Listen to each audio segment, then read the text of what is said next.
नमस्कार, आप देख रहे हैं अब तक टीवी चैनल। हमारे संवाददाता रिजवान बंजारा ने जनपद मुरादाबाद से जानकारी देते हुए बताया, बिलारी नगर के स्टेशन रोड स्थित रामरतन इंटर कॉलेज के मैदान में लोकसभा प्रत्याशी परमेश्वर लाल सैनी के समर्थन में विशाल जनसभा का आयोजन किया गया, जिसमें मुख्य अतिथि के रूप में पहुंचे मुख्यमंत्री योगी आदित्यनाथ ने पहुंचकर कल्याणकारी योजनाओं का बखान करते हुए सभी का अभिवादन किया। भाजपा प्रत्याशी के समर्थन में वोट करने की अपील की। इंडिया गठबंधन पर जमकर बरसे। शुक्रवार को आयोजित कार्यक्रम में 3:30 बजे करीब हेलीकॉप्टर से उतरकर मंच पर पहुंचे और सभी का अभिवादन किया। इस दौरान उनका गर्मजोशी से स्वागत किया गया। भाजपा प्रत्याशी परमेश्वर लाल सैनी ने अपनी टीम के साथ भगवान श्री राम का स्मृति चिन्ह देकर उनका भव्य स्वागत किया। मुख्य अतिथि मुख्यमंत्री योगी आदित्यनाथ ने अपने संबोधन में कहा है कि भाजपा सरकार ने जो कहा वह पूरा करके दिखाया। मोदी सरकार को फिर से बनाने की अपील की। उन्होंने सरकार द्वारा चलाई गई अनेक जन कल्याणकारी योजनाएं बताकर जनता से वाहवाही लूटी। इसके साथ ही उन्होंने बसपा और समाजवादी पार्टी के अलावा कांग्रेस सरकार की मनमानी याद दिलाई। उन्होंने कहा कि भाजपा सरकार ने भ्रष्टाचार और अपराध पर नियंत्रण किया गया है। इसके अलावा उन्होंने अपने संबोधन में कहा कि भाजपा के शासन में 80 करोड़ लोगों को राशन वितरण लगातार किया जा रहा है। अन्य सरकारों में देश की जनता भुखमरी की कगार पर थी। उन्होंने अंत में कहा कि स्वयं परमेश्वर लाल सैनी बनकर संभल लोकसभा प्रत्याशी परमेश्वर लाल सैनी को भारी मतों से विजयी बनाएं। एक बार फिर से मोदी सरकार बनवाने का आह्वान किया। इस दौरान मुख्य रूप से राज्य मंत्री गुलाब देवी, राज्य कार्यकारिणी सदस्यों, पूर्व विधायक प्रत्याशी बिलारी सुरेश सैनी, जिला पंचायत अध्यक्ष डॉक्टर शेफाली सिंह, जिला पंचायत अध्यक्ष संभल डॉक्टर अनामिका यादव, विधानसभा संयोजक लवली यादव, पालिका अध्यक्ष रघुराज यादव, राजेश सिंगल, जिला अध्यक्ष आकाशपाल सिंह, राजू काल्ला, रालोद नेता अनिल चौधरी, वीर सिंह, एडवोकेट कुंदरकी के पूर्व विधायक प्रत्याशी ठाकुर रामवीर सिंह, पूर्व chairman Chaudhary Rishipal Singh, doctor CP Singh, जिला अध्यक्ष संभल हरेंद्र सिंह रिंकू, भाजपा नेत्री निशा त्यागी, डॉक्टर गीता शर्मा, डॉक्टर विश्वास शर्मा, राजीव शर्मा, हेमंत शर्मा, सुबोध गुप्ता, के गुप्ता, मीडिया प्रभारी पवन शर्मा, अनादि प्रजापति आदि लोग भारी संख्या में वहां पर उपस्थित रहे। आइए चलते हैं हमारे संवाददाता के साथ। देखकर के योजना का लाभ नहीं देते हैं। हमारा तो मंत्र है सबका साथ और सबका विकास का। बहनों भाइयों, जाति मत और मजहब के आधार पर नहीं, हमने तो जनता जनार्दन की सेवा को ही अपने जीवन का उद्देश्य माना है। लोग अपने परिवार के लिए कमाते होंगे और हमारे लिए तो 25 करोड़ की जनता, मोदी जी के 140 करोड़ की जनता ही परिवार है। उसकी सुरक्षा, उसकी खुशहाली, यही हम लोग का जीवन का ध्येय है और उसी के लिए कार्य करते हैं। इसी प्रकार से आपने देखा होगा 12 करोड़ किसानों को किसान सम्मान निधि का लाभ मिलना है। 12 करोड़ गरीब घरों में शौचालय बन गए हैं। 10 करोड़ गरीबों को आपने देखा होगा कि 10 करोड़ गरीबों के घर में रसोई गैस के सिलेंडर पहुंच गए हैं और 4 करोड़ गरीबों के मकान भी बन गए हैं। बहनों भाइयों, ये काम कांग्रेस जाति को भी कर सकती थी, समाजवादी पार्टी और बहुजन समाजवादी पार्टी चाहती तो भी कर सकती थी, लेकिन इन्होंने अपने परिवार के लिए तो भरा, अपने परिवार वालों के लिए खूब कमाया, लेकिन गरीबों के लिए कुछ भी नहीं किया। गरीबों के लिए कुछ भी नहीं किया और एक तरफ किया कुछ नहीं, वहीं आपने वर्तमान में कांग्रेस और सपा का जो गठबंधन है, इनकी गठबंधन, इनके घोषणा पत्र को देखा होगा। अपने घोषणा पत्र में क्या कहते हैं? ये कहते हैं कि हम गरीबी हटाएंगे। कैसे हटाएंगे गरीबी? गरीबी हटाओ का नारा तो श्रीमती इंदिरा गांधी जी ने भी दिया था। श्रीमती इंदिरा गांधी ने कहा था 1970 में गरीबी हटाने का।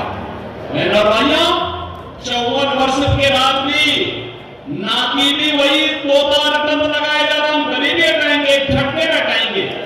जब उसे पूछा गया कि कैसे हटाएंगे, तो कहता है हम सभी लोगों की संपत्ति का सर्वे करवा देंगे, और सर्वे कराने के बाद अगर किसी के पास 4 कमरे का मकान है ना, तो 4 कमरे के मकान में अगर उनके परिवार में 4 लोग हैं तो कहेंगे कि तुम्हारे लिए 2 कमरे पर्याप्त हैं, 2 कमरे हम दूसरे लोगों को जबरदस्ती कब्जे में ले लेंगे, उसमें कांग्रेस का अधिकार हो जाएगा।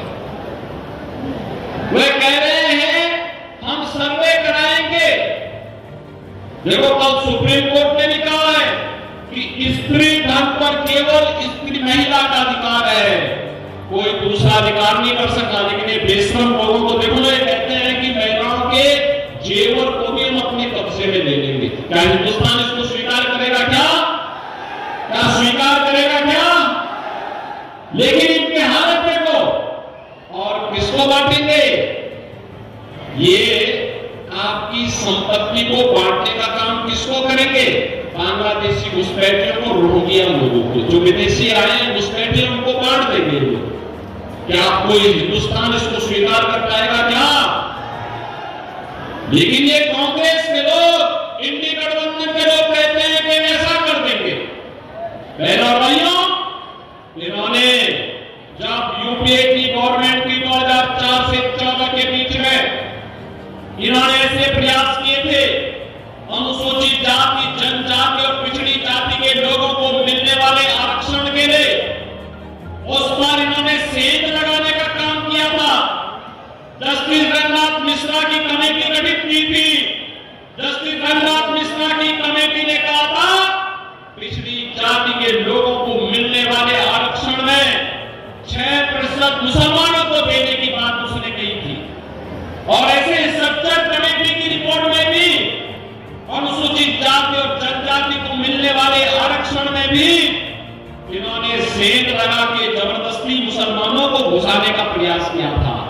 और बहनों भाइयों, ये किसी से छुपा हुआ नहीं है, ये केवल इन्होंने रंगनाथ मिश्रा और सज्जन कमेटी के माध्यम से ही नहीं किया था। तत्कालीन प्रधानमंत्री डॉक्टर मनमोहन सिंह जी ने भी अपने भाषण में कहा था कि देश के संसाधनों पर पहला अधिकार मुसलमानों का है। कहा था ना, गरीब कहां जाएगा?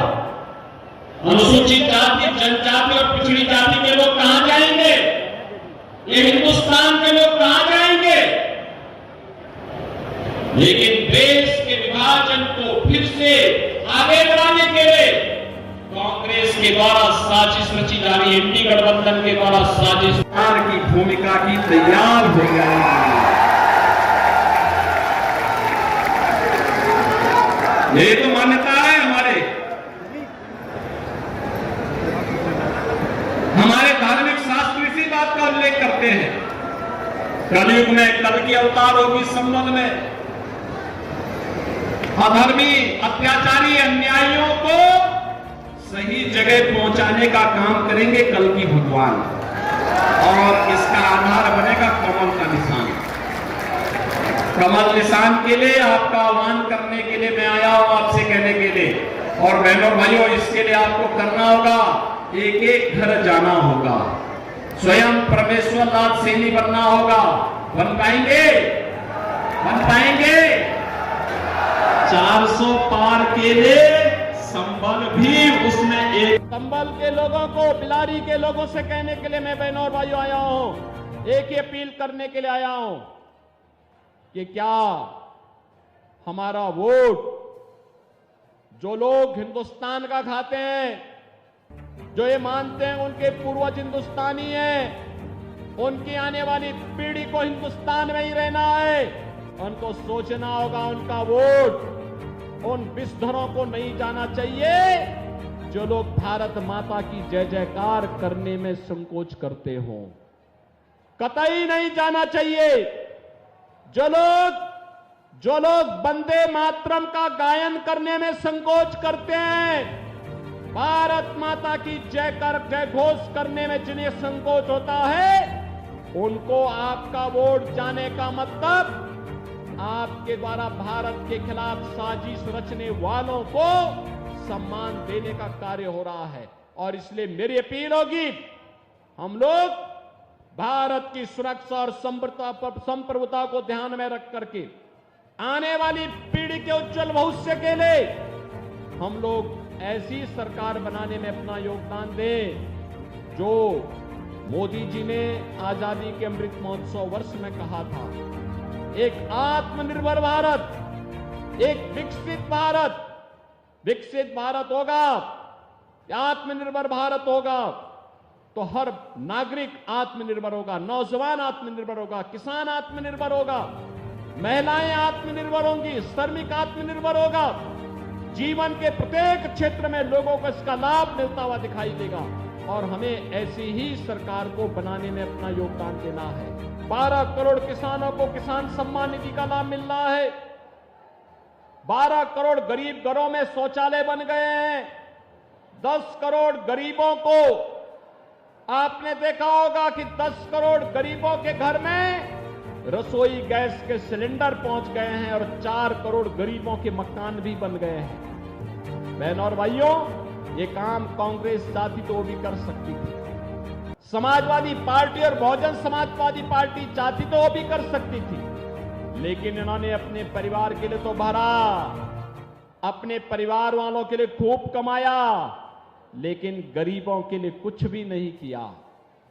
गरीबों के लिए कुछ भी नहीं किया और एक तरफ किया कुछ नहीं, वहीं आपने वर्तमान में कांग्रेस और सपा का जो गठबंधन है, इंडी गठबंधन, इनके घोषणा पत्र को देखा होगा। अपने घोषणा पत्र में क्या कहते हैं ये कहते हैं कि हम गरीबी हटाएंगे। कैसे हटाएंगे गरीबी? गरीबी हटाओ का नारा तो श्रीमती इंदिरा गांधी जी ने भी दिया था। श्रीमती इंदिरा गांधी ने कहा था 1970 में गरीबी हटाने का।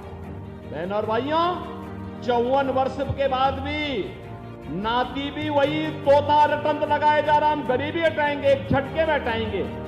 जब उससे पूछा गया कि कैसे हटाएंगे तो कहता है हम सभी लोगों की संपत्ति का सर्वे करवा देंगे और सर्वे कराने के बाद अगर किसी के पास 4 कमरे का मकान है ना, तो 4 कमरे के मकान में अगर उनके परिवार में 4 लोग हैं तो कहेंगे कि तुम्हारे लिए 2 कमरे पर्याप्त हैं, 2 कमरे हम दूसरे लोगों को जबरदस्ती कब्जे में ले लेंगे, उस पर कांग्रेस का अधिकार हो जाएगा। वे कह रहे हैं हम सर्वे कराएंगे। देखो, कल सुप्रीम कोर्ट ने भी कहा है कि स्त्री धन पर केवल स्त्री महिला का अधिकार है, कोई दूसरा अधिकार नहीं कर सकता। लेकिन ये बेशरम लोगों को देखो ना, ये कहते हैं कि महिलाओं के जेवर को भी हम अपने कब्जे में ले लेंगे। क्या हिंदुस्तान इसको स्वीकार करेगा? क्या स्वीकार करेगा क्या? लेकिन इनकी हालत देखो। और किसको बांटेंगे? ये आपकी संपत्ति को बांटने का काम किसको करेंगे? बांग्लादेशी घुसपैठियों को, रोहिंग्या लोगों को, जो विदेशी आए हैं घुसपैठिए, उनको बांट देंगे ये लोग। क्या आप कोई हिंदुस्तान इसको स्वीकार कर पाएगा क्या? लेकिन ये कांग्रेस के लोग, इंडी गठबंधन के लोग कहते हैं कि हम ऐसा कर देंगे। पहले कहते थे राम हुए ही नहीं, अब कहते हैं राम तो सबके है। बहन और भाइयों, इन पे विश्वास मत करना, कभी विश्वास मत करना। ये लोग धोखा देंगे, जब भी इनको अवसर मिलेगा ये लोग धोखा देंगे। हमें धोखे वालों से नहीं, हमें भ्रष्टाचारियों से नहीं, हमें हिंदुस्तान की सुरक्षा और हिंदुस्तान की संप्रभुता के साथ साथ हिंदुस्तान को समृद्धि की नई ऊंचाई तक पहुंचाने वाली सरकार चाहिए और वह केवल भारतीय जनता पार्टी दे पाएगी। भारतीय जनता पार्टी दे पाएगी। बहनों भाइयों, भारतीय जनता पार्टी वह पार्टी है जो किसान को भी, मजदूर को भी, नौजवान को भी और महिलाओं को भी सम्मान देती है। आपने देखा चौधरी साहब को, चौधरी चरण सिंह जी को भारत रत्न। आज हम बिलारी की रामरता इंटर कॉलेज पे हैं, जहां योगी आदित्यनाथ जी की जनसभा थी। उसमें भारी संख्या में बीजेपी के कार्यकर्ता उमड़े। ऐसी बीच हमारे बीच में है बीजेपी के कार्यकर्ता मैडम जी, क्या नाम है? मेरा नाम निशा त्यागी है। जी, क्या कहना चाहेंगे? मैं यही कहना चाहूँगी कि आज जो माहौल यहाँ पर बना है हमारे माननीय श्री योगी आदित्यनाथ जी के आने से, तो ये एक पहले से भी यहाँ पर हमारा प्रत्याशी जीत रहा था, हमारी एक लहर थी, लेकिन इनके आने से ऐसा लगता है 400 नहीं 500 पार जाएगा। जहाँ जहाँ सभा करेंगे उससे दुगना बढ़ता चला जाएगा। बहुत अच्छा माहौल हो रहा है, बहुत लोग प्रभावित हो रहे हैं और जो नीतियाँ और जो भी हमारे पिछले बार सरकार ने जो भी अपना कहा था कि क्या क्या हम आपको सुविधाएं देंगे, वो सब उन्होंने दी हैं। जो कहा था उनकी कथनी और करनी में कोई फ़र्क नहीं रहा है, इसीलिए लोग अब और ज़्यादा खुश हैं और वो चाह रहे हैं कि पुनः यही सरकार आए ताकि ये माताएं बहनें हमारी सभी सुरक्षित रहे, गुंडाराज ना हो, किसान आराम से रहे, चोरी चकारी हमारे मेहनत करके जो मजदूर वर्ग जाता था रास्ते में लूट लिया जाता था, आज वो बहुत सुकून में है। जितना भी कमाता है अपने बच्चों तक ले जाता है और अपने बच्चे भी उसके प्रसन्न होते हैं। तो आज जनता में एक बहुत अच्छा ये है कि ऐसी ही उनको सरकार चाहिए और उसके लिए वो तैयार है। 7 तारीख का इंतजार कर रहे हैं कमल का बटन दबाने के लिए। 7 तारीख में अपने PL सैनी हाँ जी। लोकसभा चुनाव से जीत रहे हैं कि वो सीट आपकी निकलेगी? क्या बिल्कुल 101% निकलेगी और योगी आदित्य जी ने आके तो बिल्कुल ही और माहौल इतना अच्छा बना दिया है कि अब तो 101% ये निकली हुई सीट है।